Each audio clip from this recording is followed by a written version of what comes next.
The United States privately asked Ukraine to drop its public refusal of peace talks with Russia and signal a willingness to engage negotiations as the war in Ukraine drags into its ninth month, the Washington Post reported.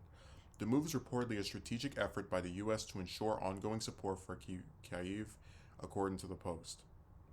Ukrainian President Volodymyr Zelensky initially expressed a willingness to negotiate early in the war. However, after Russian President Vladimir Putin formally annexed four regions of Ukraine in late September, Zelensky issued a declaration stating that it would be impossible to hold peace talks with Putin.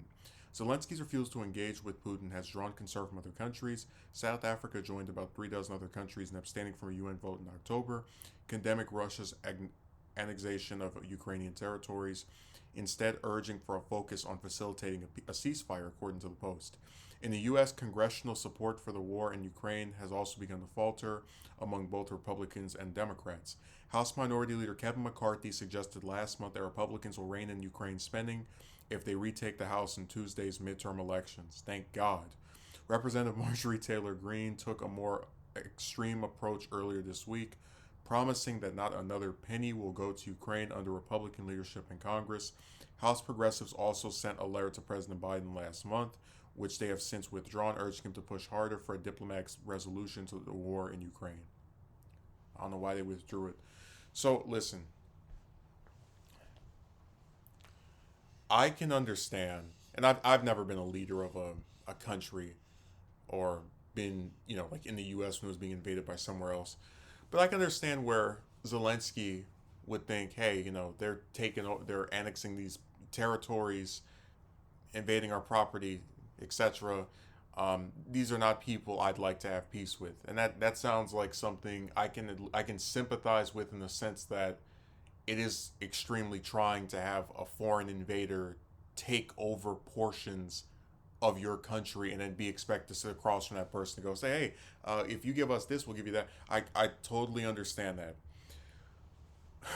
But when you're talking about Russia, a world superpower with weapons that can destroy entire continents, and I mean, there it you have to come at things from a standpoint of being able to see the bigger picture of yes, what Russia is doing to Ukraine is wrong, but what Russia can do to the entire world if we keep escalating this conflict with them is even worse. So we need to find some way.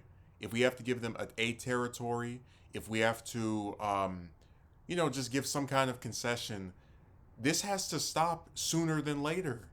And when he says under no circumstances there are possible peace solutions, like that is, in my opinion, completely idiotic because he's telling you that he is willing, and we're 9 months into this thing. Almost, in 3 more months it'll be a year. He's willing to drag this out continuously, ongoing, seemingly for as long as it takes for Russia to either retreat or conquer them. And it's like, this is not a region you want to play with. The types of tools that they have are not something you want to, keep poking with the stick to see what happens next. That's why, and I'm not a Republican fan at all, and that's been well documented here. But if they're running on not giving any more money to Ukraine or cutting it down, whatever, I think that's actually not a half bad idea as far as appealing to voters and going, hey, look, you've been hearing about this conflict in this region month after month after month after month. It's not getting any better for Ukraine, at least any pace that you're really reasonably waiting to see happen. So if you give us money, we'll leave that region alone, and all the other countries can go and participate in that conflict that has nothing to do with us. I don't know. It's so hard for me to really see them as being in the wrong. Like I still think they should get some support. Because they're what Republicans are really trying to do is tie into this thing of Biden and his big spending and big socialist democratic president trying to give Ukraine all of our money. But I do think a lot of voters are going to get more and more turned off when they hear stuff like this because the governing leader of that region is saying that he doesn't want peace.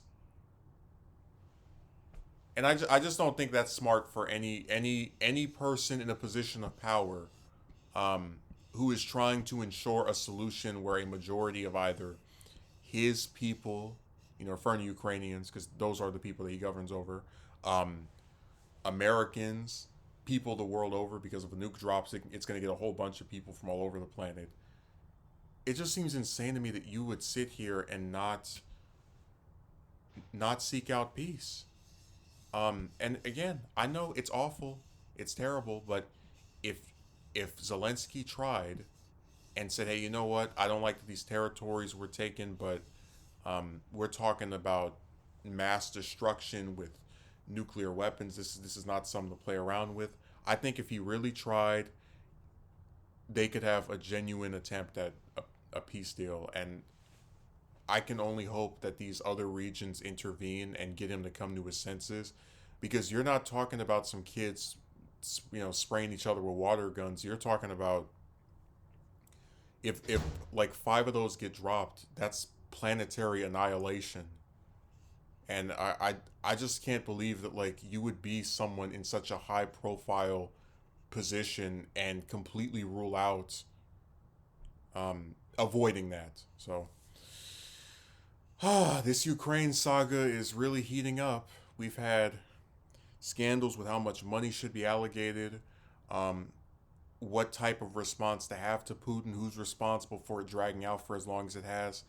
And it just seems like things are not getting any better. Like every month is the same thing of just, holding your hand to your chest, hoping that we don't have some type of 21st century missile crisis. I don't even want to call it Cuban Missile Crisis. It's going to be a worldwide one. Started from Ukraine and Russia, but it's like this is really scary that you have people in power that don't want to compromise and are willing to get everybody killed over having some territory taken or sanctioned or annexed or whatever.